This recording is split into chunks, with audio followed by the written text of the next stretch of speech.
So I am up taking notes on talks and lectures that I plan on doing on artificial intelligence. And I'm up reading about artificial intelligence, the predictions that have been made as far as predicting the algorithm of the future and how soon they are to replace humans. And I read something super funny, but like not haha funny, like funny weird, that basically says there's a 10% prediction that by this year artificial intelligence would be able to do human jobs. Now 10% obviously is not 100%, but when I look at the functions as well as the applications that have been put in place and encouraged among people to use to create senses of efficiency, I'm a little stunned, but not really. Because obviously this isn't the programming. If you study a model and how it works long enough, especially when you're studying the evolutionary process of humans, how they're thinking and they're processing data, people are studying. I would assume that there are people who are studying applications like Twitter, Facebook, Instagram. They're driven models that operate in a certain way. So when they introduce new ideas like Reels, for example, or voice memo and chats, they're predicting what humans want based off of the things that they're doing, how easily they get bored. It's kind of like studying a monkey in a cage. And so it drives my curiosity onto how this can be taught. I think this concept needs to be taught, like, of upgrading the human mind, but it also needs to become a reality for people that not only is this predictive programming being introduced, but it has to be acted on very soon. And it's like nothing to rush and panic about, but the future is occurring at every moment of the day. With every moment, we're progressing steps into the future without realizing it. And if you are going to go into the future, you have to adapt and change with the times or you'll get left behind.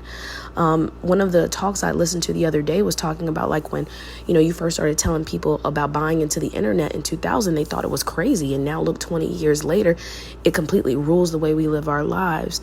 And so, like, if I'm thinking more like human emotional based, I get in my feelings about, like, how am I going to live? How am I going to provide for my children? But, like, once I educate myself into learning these different systems and how they work, I study more the human mind and the decision-making process, understand why schedules and planning and what we're feeding into our bodies and how often we're getting exercise controls not only our day, but the circumstances of our life. It's like risk analysis. Like, if I do X, Y, and Z, is X, Y, and Z going to happen? If I study this for this long, are these applicable skills that I can use in order to build and grow? And, like, when you see, like, robots on TV and the way they work, like, they don't sit there in an emotional state. Like, how does this make me feel? First, they just execute the task, which is why it would be easier to separate or not separate, but replace humans in these jobs. Like, one, it's cheaper labor, I'm guessing, to invest in technology companies to do the jobs humans won't, because humans want to call off, they want to go enjoy their life, but then that costs money. Literally, to go enjoy your life, to travel, to have the luxury of resting comes from having a solid business model built.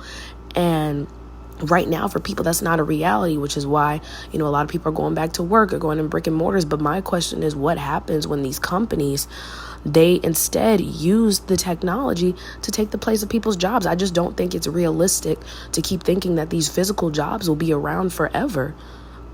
And obviously, it's an investment in self, and some people have to have the luxury of, having the support of a part-time job or something, like, in the meantime, or in being an entrepreneur and being a hustler and being able to gain income in other ways, and then knowing how to navigate that income and the input and output of it in order to build. And it's a little bit a day. If you take it back to, like, ancient times, and you think about, like, I think I made the example in my live the other day. If you give somebody a brick and you say, here, build a pyramid or build something with this, they might just sit there and look at the brick confused. Like, how am I going to build with this one brick? They don't think about maybe cutting the brick in half and adding two pieces together. They don't think about going out and finding where the brick material comes from and how they can get more of it. They don't think about how can I exchange, my value, my resources, and my ideas for another brick. Like, you have to have not only a predictive model of a brain, but you have to be an innovator and an independent thinker, because someone else will be like, hey, come work for me and do X, Y, and Z. But then they'll cut your pay in half. Or they'll give you a smaller piece than you could have gotten yourself. It might have taken you longer, but it's only going to take you longer based on your ability to create solutions with what you have.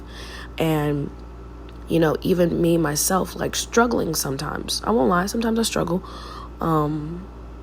And I might sound like I'm underplaying it, but I've had times where I've given into my human side and my human sentience so much that I'm like, oh no, how am I going to do this? How am I going to provide? I just had this moment last night. How am I going to provide for my kids? How am I going to move forward? And I know that because I have creations that are dependent on me, like I feed my children, or I have fed my children from my body, I know I don't have time to sit here and cry, because if I were a robot, would I be like, and it's not that I don't care about my children, but would I be like, let me sit here and feel my emotions first and do nothing and allow this to harness what I can do? Or let me logically know in my head that I birthed these creations so that what I do is because of them.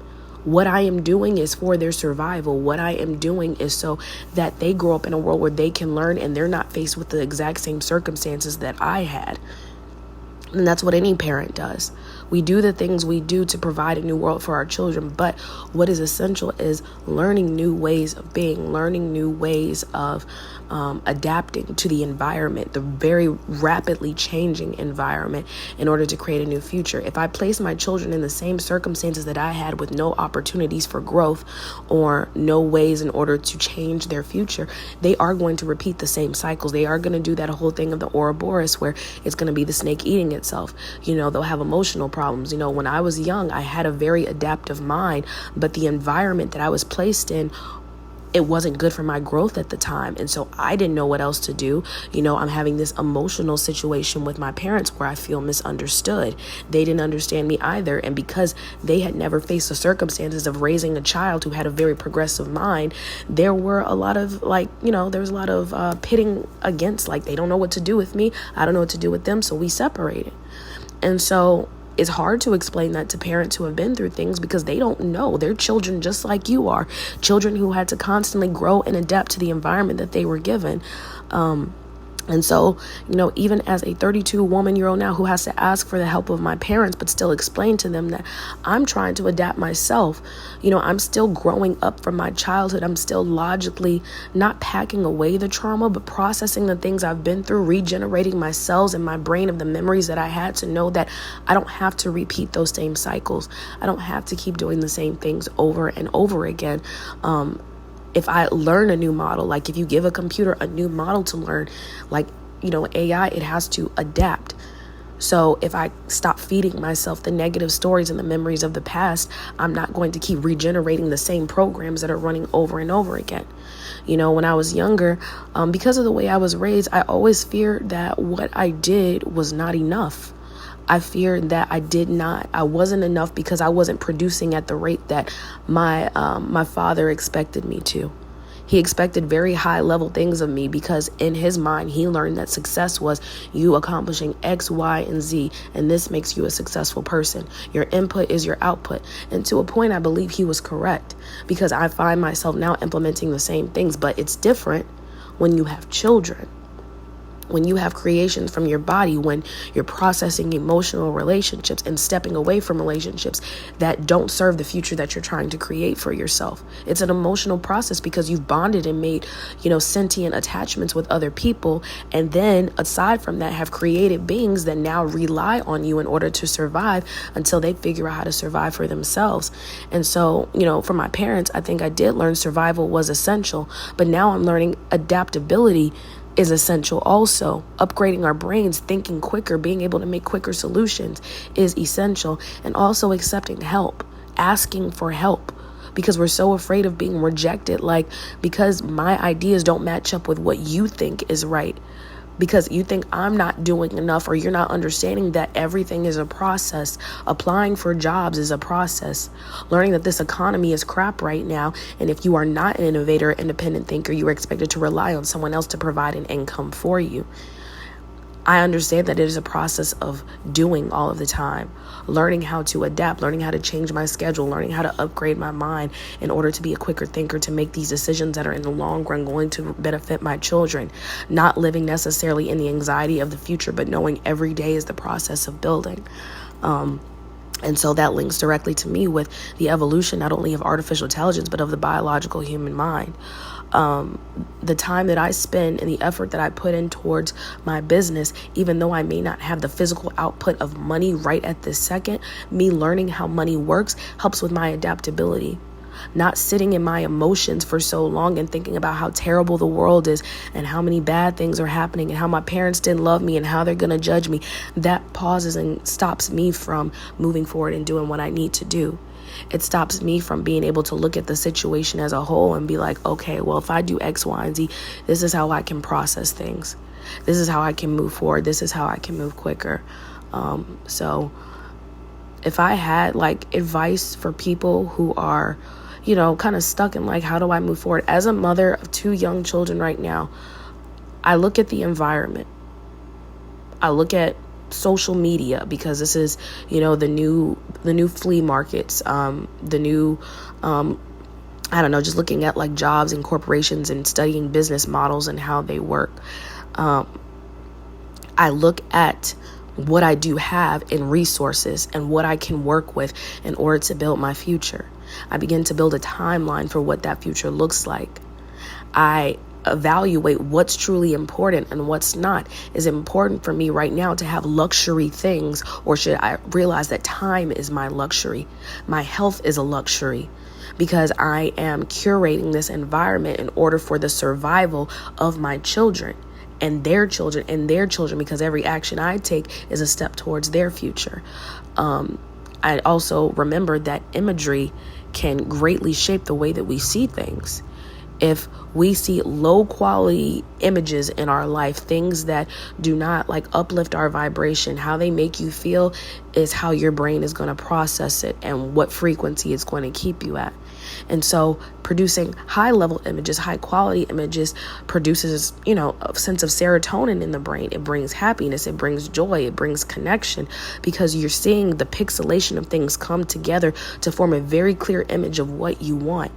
If you have a blurry image of what you want and you don't really know, you're going to kind of get the same results. But if you have a very, very clear vision of the future, and though I am still curating mine, I do have a very clear vision of what I want for my children, which is them to not only have the tools and the skills to adapt to their environment, but also to thrive when they don't have solutions, knowing how to come up with one. And they learn that from me.